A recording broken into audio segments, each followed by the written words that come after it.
Full disclaimer, I love the Burnout series. Not loved, love. In fact, if you were to ask me to rank my favorite game franchises of all time, the Burnout series would easily sit in my top 10.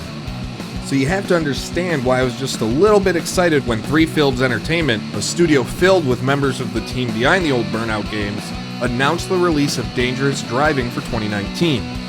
We've seen past work from the studio in the form of Danger Zone and Danger Zone 2, but that was just the crash mode from the old games without much of any substance.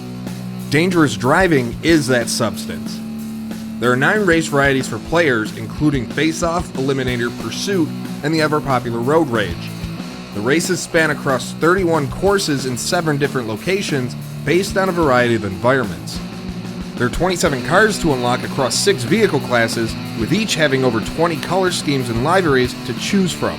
Now each car type, base, tuned, advanced, and prototype, all have different features and advantages depending on the event, but there's nothing that allows you to really make any vehicle your own. You just know that if you pick a specific look for a vehicle, someone playing around the world will have the same exact one.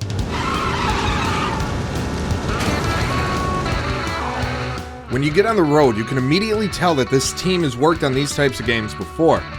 The on-track product feels extremely polished and is a treat to control. It doesn't pretend to be something it's not, as this game is as true of an arcade driver as you'll ever find. The gameplay is as fast as you'd expect from a game called Dangerous Driving, and you have to do just that in order to find success.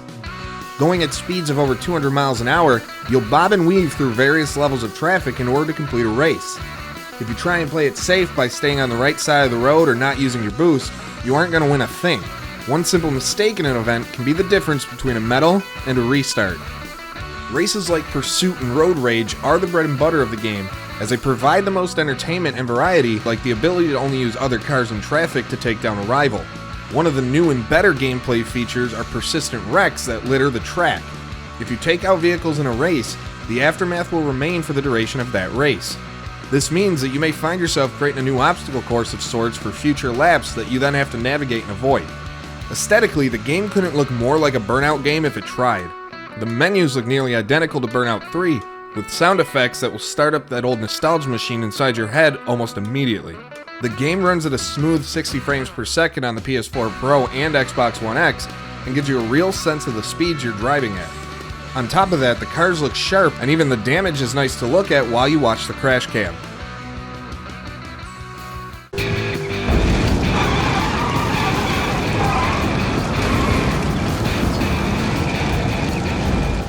At launch, Dangerous Driving features just one main mode, the Dangerous Driving Tour. In order to take part in some of the more fun events like Road Rage and Pursuit, you have to play through some of the more uninspiring offerings like Heatwave and Shakedown. In addition to that, one-on-one races like Face-Off can get pretty boring once there's a big gap between drivers. It just makes it feel like a chore at times to get to the action you actually want. There's also no multiplayer to speak of at launch, but online play is coming in the form of a free update this spring. That update will include online racing as well as Road Rage, but what won't be included in the update though is the ability for local co-op or quick race. Another small yet aggravating omission is that of an in-game soundtrack. Rather than a listing of tracks, Dangerous Driving offers a Spotify integration for players. Now at first that sounds like a great idea for smaller games like this, but it's when you realize that you need to be a Spotify Premium member in order to utilize the feature that you start to become annoyed. I know, all of you are thinking the same thing. But Mike, you can just listen to your own music outside the game. Why does it matter? I'll tell you why it matters.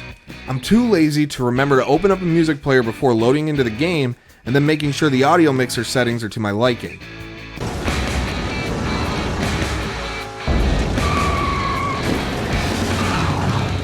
As I said at the beginning, I love the Burnout series.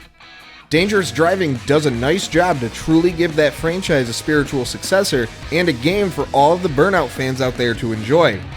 It would just be nice if there were more ways to play the different races or play everything with someone other than yourself. Still, it's hard to not recommend this game to anybody who is either a fan of the old series or wants to experience a fun new arcade driver.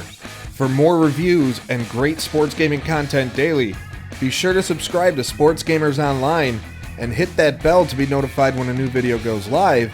and join the discussion yourself by visiting the official SGO forums at sportsgamersonline.com/forum.